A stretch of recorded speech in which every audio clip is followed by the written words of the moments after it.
Қайырлы күн оқушылар, бүгін сендермен 3-ші сынып 30-ші сабақты өтетін боламыз. Сабақтың тақырыбы өзіңді тексер. Бұл сабақта мен өзімнің жетістіктерімді тексеремін деп тұр. Бірінші тапсырма. Бірінші тапсырма есепте. Көбейту және бөлу амалдарындағы 0 мен 1-дің қасиеттерін білемін деп тұр. Яғни, кез келген санды 0-ге көбейтетін болса, сол сан 0-дің өзі шығады. Яғни 2-ні 0-ге көбейтетін болсақ, ол 0-ге тең болады. Ал 5-ті бөлеміз 5-ке, кез келген санды өзіне бөлетін болсақ, ол 1-ге тең болады. Келесі 3-ті көбейтеміз 1. Кез келген санды 1-ге көбейтсек, сол санның өзі шығады, яғни 3-ге тең болады. Келесі 0-ді көбейтеміз 9-ға.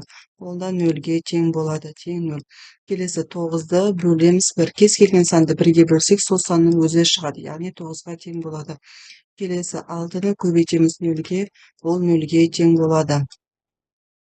Келесі, бұл жерде түсіну сантиметр квадрат, дециметр квадрат және метр квадрат шамаларындағы мәндерін салыстыруды, оларға амалдар қолдануды түсінемін деп тұр. Есепте және салыстыр деп тұр. Бірінші бізге берілген 5 метр квадрат және 45 метр квадрат. 5 метр квадрат қосу 5 метр квадрат. Екеуін қосатын болсақ, 50 метр квадратқа тең болады.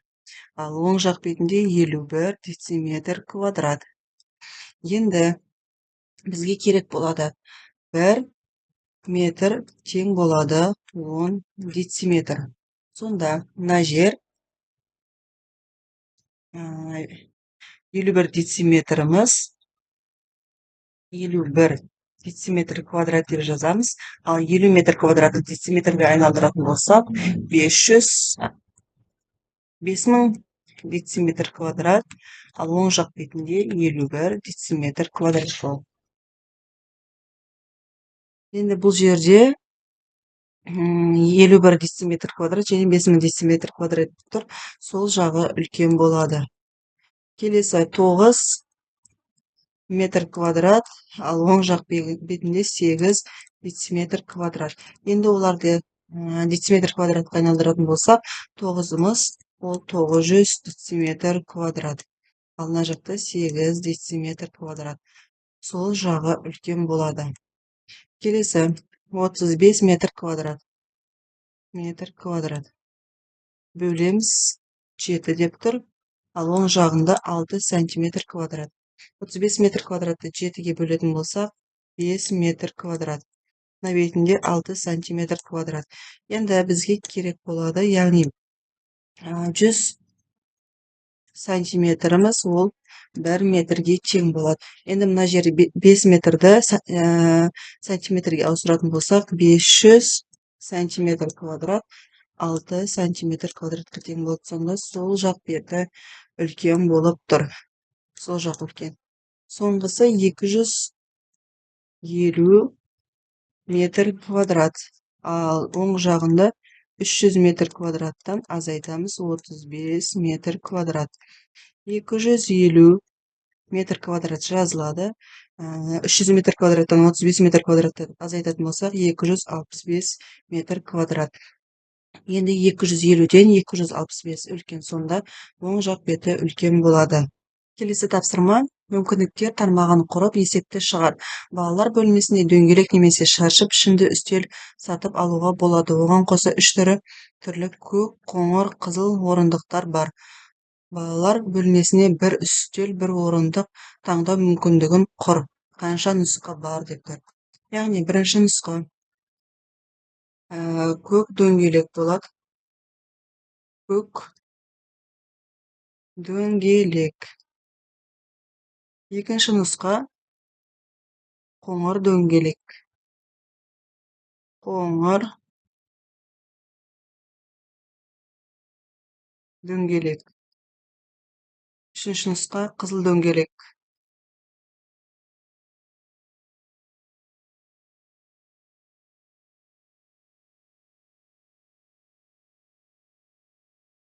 Төртінші нұсқа қызыл шаршы.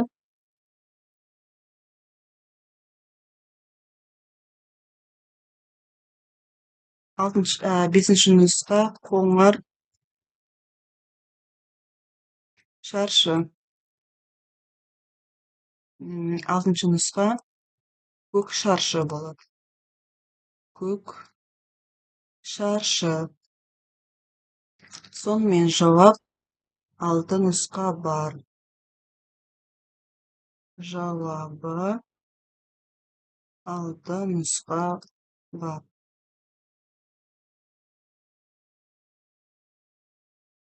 Келесі тапсырма. Есепті шығар. Қарындаш 9 теңге, ал өшіргіш 8 теңге тұрады. Егер 5 қарындаш және 4 өшіргіш алсақ, барлығы қанша теңге болу қажет? Шамаларды әріптермен белгілеп, заттың құнын формуласын жаз. Яғни бағасы бар әрпімен, саны сары әрпімен, құны үлкен Қ әрпімен жазылады.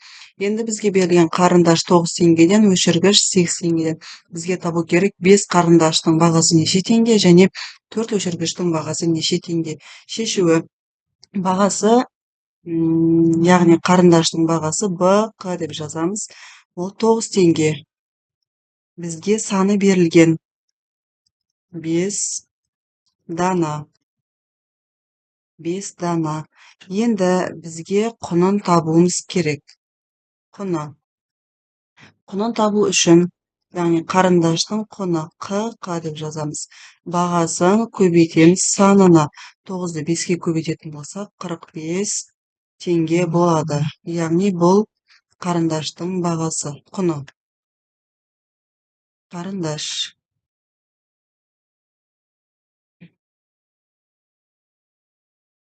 Енді келесі өшіргіштің бағасы БÖ деп жазамыз. Өшіргіштің бағасы 8 теңге.